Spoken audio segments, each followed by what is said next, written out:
on page 2 and 6. In line with this, it said NNPC reports 9.3 trillion naira petrol imports.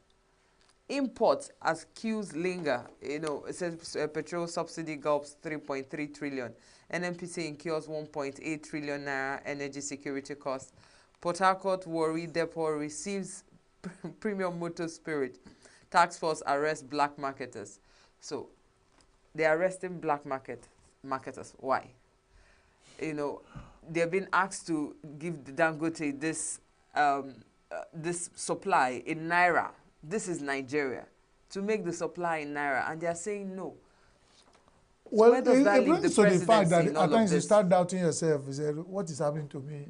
Something. What is happening?" You know, you say it was total confusion. Who owns the crude oil? I think that's number one question. I'm beginning to think that we don't own those crude oils. So and by the way, those oil wells, there. you know, those oil wells are actually owned by companies and even sometimes individuals. So you can just not go into you know, those oil wells and then pump it out. The Federal Republic of Nigeria constitutionally gives the president or the governance structure of Nigeria authority to set prices of goods. We have had in the past of price control. They say control price you sell. Now, these are the issues. If you want to own a crude oil well in Nigeria to drill and sell to us, and you have been given license, probably with all the paraphernalia, all the processes, and we now say you are doing this business within our environment, our territorial environment, and now we give you orders on how to do it, and you say no, then we have to renegotiate. Well, you should ask yourself whether the person who is giving the order, I mean, it's coming from the presidency, and is it that the president does not? Whether is it that has the will? I mean, it's one thing to just give orders. I don't doubt the will power of our dear president Bola Tinubu, their Sewaju, the man who is decisive. I do not doubt this, and anybody who I think is standing against his decision, we have a president to answer, to. And there's such things. If I own an oil well, yes, and I supply to independent marketers, you can't, because you are government, because I got my license. So you can't force me to direct me to sell to somebody else. It's not currency. The idea is that they say sell to. Initially, the man was saying it wasn't even. They're not even selling to him. They prefer to export, and we import. And we have a refinery, at least one, owned by individual working in Nigeria. That's what I'm saying. The president said to relieve the hardship and hunger in Nigeria, supply crude oil to him. And you say no, you prefer the round robin, supply to Europe refineries and then import back because it's more money for you, so that you want to make money. And I gave you the license to operate in Nigeria. And I even allotted the wells. So you have a choice of saying, I dropped my wells, settle me, let me go. The license has not expired. I'm here to do business. You can't force me to sell it to somebody. Nobody said force. You know, it's a negotiation. When you say, they give you, but certain things can get to the point when the push comes to shove. He said, please, let's do it this way. That should be the superior argument of order that comes. If you call it order. To their own business. It's not detrimental, nothing. Because detrimental to nothing. When they were supplying crude oil, when they were supplying this crude oil to refine, when the local refineries were getting the crude oil, what happened to them? There was a conspiracy that makes supply of crude oil outside and importing refined products a very heavy, high-level cabal of business. And that's why anybody who wants to touch that, they will shout. See, Chris, mind you, in as much as, like he said, individuals could own oil wells, the Nigerian government has total control over property rights.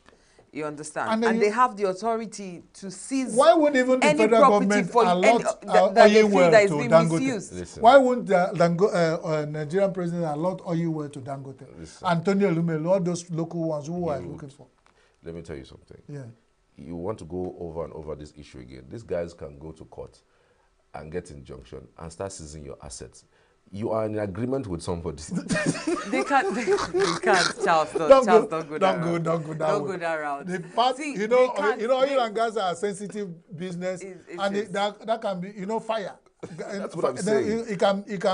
it can lead to... I'm in for the business. Yeah. And then you give me license. You are doing business in my environment. I paid for that license. And you cannot die because I gave you license. We can negotiate the license. Either you drop the license and get hell out of my environment, or let's start to meet ourselves halfway. Does the we are government not have the wheel? The government have the... Are you questioning the will of our government? The government of Nigeria have strong will to do things. No, if they are willing to do it. They're giving the orders. And you are still questioning their will? Well, we're hoping to look to see how... Let's watch out. Let's watch out. Let's watch out. Let's not play the devil's advocate. Yeah, I trust that the president of Nigeria has given orders that please supply crude oil to the local refineries at local price.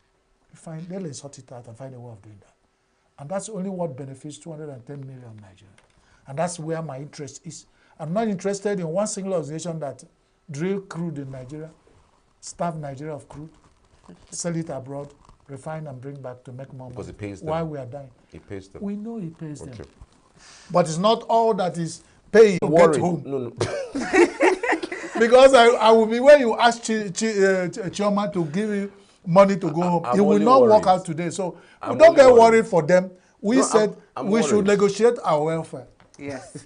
So, and on page 14, I think because we should actually move beyond that, because we've seen that it's something that when we get into, most people, I'm very sure some people... Towards getting relevance, you are kicking... What do you think about Jonathan's return? It will be another kind of pipe dream. Jonathan has passed this way, laid his own mark. And as far as I know, anybody who is asking him to come back does not have any interest of Jonathan at heart and his family. They should allow the man to just go and do his own thing. If they require him so much, let them ask for his advice. But they should leave the man alone. What are you telling 200 million Nigerians that only Jonathan can rectify the issue of Nigeria? It's insulting. He did his own at his own time. And let me tell you, the issue that challenged Jonathan during the time he was president of Nigeria is not the issue challenging Bola Tinubu today. So let's not see Nigeria as static. Nigeria is a dynamic country with dynamic problems. Every day, Nigerian problem is growing heads. One small problem grows 10 heads. So imagine 20 billion Nigerian problem growing 10 heads, Hydra heads. So you can imagine how many. So you think that Nigeria is more challenged now? If you bring Jonathan now, he might not make that kind of success he had made in the past. If you think he made a success. When he was there, you guys went to the street and reclaimed Nigeria and occupied Nigeria. And the man has managed to get out of that place with his head still on his shoulders. And you are calling him back. You want to kill him? Let the man alone. He has a family and life to live. I remember the person that Why led, not ask for OBJ? that protest. Why not call for OBJ to come back? Why good luck? No, why not call for... served 2 terms. He cannot serve again. Goodluck Jonathan served 1. So you bring and he served 1.5. So if you bring him, he will serve half. Because it's still arguable. Jonathan served 1.5. And it was a serious issue. Even some people who wanted him out were saying he has completed the tenure of his orga, that is part of that tenure, that the one he did is. So this argument, it was during his own time they were bringing 5 years tenure, then nobody supported it. They fought and fought. Nigeria has fought every truth, and they now find themselves face to face with lies. Let them deal with it and leave Jonathan alone. If PDP want him in, because when he is there, you know you have influencers. There are some people you have within you. You want to push a cause. You look for an influencer who, when he talks, everybody listen. If they want Jonathan to come back and help them rebuild PDP, beautiful. But if you are positioning him for president of Nigeria, that means you want to kill the man. Leave him alone. All right, let's move over to Vanguard newspaper. Vanguard this morning, just below the mast, police invitation to Algeria, we won't be silenced. NSC speaking. Other headlines, police again fail to arraign protesters, says activists are day on due. Cost of governance, we will cut 10 billion naira from COP29 expenses, says presidency. 3 years on. Routes. Do they give the right of way? That's one. But the right of way, the way you understand it and the way you ask me, is it that they don't have right to? In a democratic society, certain tariff for public and those necessary services is the job of assembly, either state assemblies or federal national assemblies. You will not set tariff on energy, electricity, water, and telecom without the National Assembly knowing about it. And that's why it's a balancing act. Otherwise, it would have been of handing Nigeria over to capitalist cabals that are satanic. They wake up one morning and they tell you the tariff is this, tariff is this. So that's why we're talking about it. They don't have the right. Before they said, they will suggest a committee will be set, it will be the consumers, there's what they call, they will issue what they call the charter, service charter. We look at your service charter and the people who are the regulatory body balance it, and the people you are serving. Okay. You look at the economic status at the point there, and you look at the pro-poor. Yeah. The people who are poor within that, so you strike a balance. You don't just say it cost us 1,000 naira to send out 1 minute of call as a telecom, and you say every call now in Nigeria is 1,000 naira, and everybody will say hula. No, it has to pass through a process of verification and then negotiation and balance. Okay. And that's the only that's the only thing that is still holding us. Otherwise, all these companies and multinationals, when you allow them set tariff of these very important services directly from the offices, me and you will cry and cry until we die. Okay. But then that's why, thank God, they don't have that such rights to set, get up in the morning and say, remember, even in a broadcast industry, there's this direct-to-home organization, you know them, don't want to mention their name. When they set the price, the Senate National Assembly said, no, revert. But because of the attempt to even set that price, I'm sure, because me, I am a subscriber of that service. And since they serve in protest, I have cut them off. Because I asked myself, if I use 1 million naira to go and carve teeth, if I smile, how much will I get? Okay. It's totally useless. That's that's hope about. The hope of good things to come. The hope of how soon do you think this renewed hope will take effect? And that's what the pressure, that's why the hunger and hardship protests reminded the president. And he addressed the nation and told you things that can be done and things that cannot be done. You know, there are certain decisions you take, it will be difficult to go back, to recapitulate on now. He told us that the fuel subsidy is a no-go area. But after so much pressure, the presidency 2 days ago, we saw in the headline that the fuel subsidy is back. And people were like, let's watch and see if it's true. That's too good to be true. Because it means some of the hardship we faced, that will bring immediate succor. If not anything, the fuel queues. You know, if they tell you a bad word, I might forget. But you will always remember. The Igbos have a way of saying it, an African proverb. Okuru chezo, onye ogwal ga-echeta. No matter what time, then they say the bad word doesn't grow, it only grows mucor, it doesn't rotten. Because when you want to revive the bad word, you just clean it up and say, you said this at this time. A traditional ruler in my place said, when people are saying things that resemble truth, write it down. Take note, write it down. When your Igbo man comes, you open the books and interpret. So they've told us, APC, when they were campaigning, renewed hope agenda, and they enumerated all the hopes we are. Now that we are not getting some of the hopes, we need to remind them. Are we actually getting any of the hope?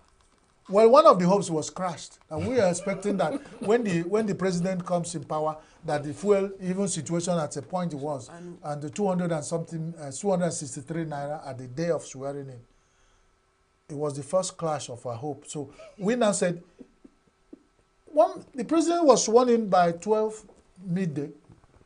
About 4 o'clock that same day, the fuel was selling 263 naira earlier, started selling 700. And then we stayed on that hope up to now. But Nigerians, like resilience we are, we have not lost hope on the renewed hope agenda. Our hope can still be renewed. Presidency, do all you can. Renew our hope. Do something. If not anything, let it be sincere that this fuel subsidy has been removed. Let's see some immediate.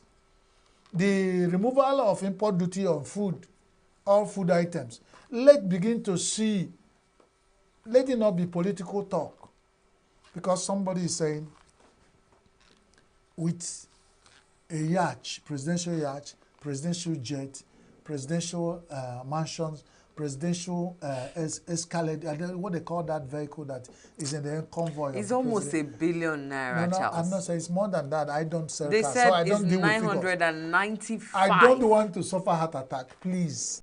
They send Ojo Elegba. They send all the markets where they say food stop to buy. As I load, let Agbado flow. Let corn, I mean, is it arebo, cassava, ewa, let it go round.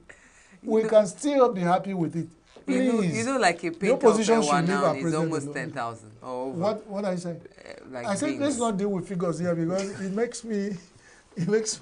gives me okay. headache. So let's leave that to accountants. Let's move over to Daily Trust, Yeah. and just below the mass. Concerns as 43 die of food poisoning. They just meet and cook and eat.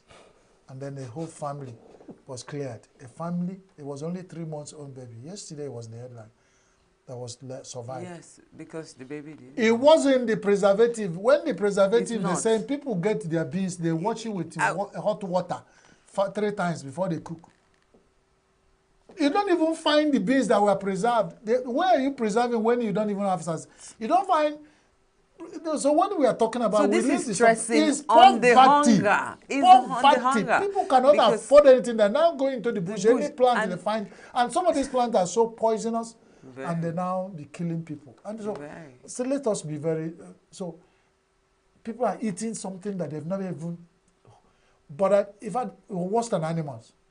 Because animals have a sense of when they eat something is bitter, they will not go back to it. But because if you watch this headline, you will hear and see that what the farmers are saying and what the federal government is saying are 2 different things. Yeah. Farmers are saying agric workers blame hoarding. That means there is food, but it's hoarded.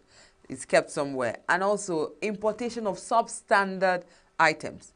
And federal government is saying, warning them against indiscriminate use of preservative. So you're talking about preservative. They are saying there is nothing good that, like you said, that they have to eat, that is edible. And now they've entered into the summary, bush. my sister, is that there is hunger and people are late.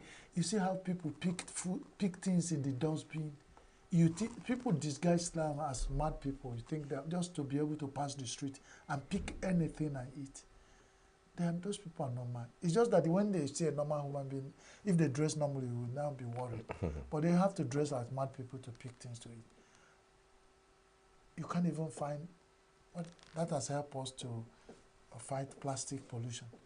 You can't. It's not those days you see plastics on the street.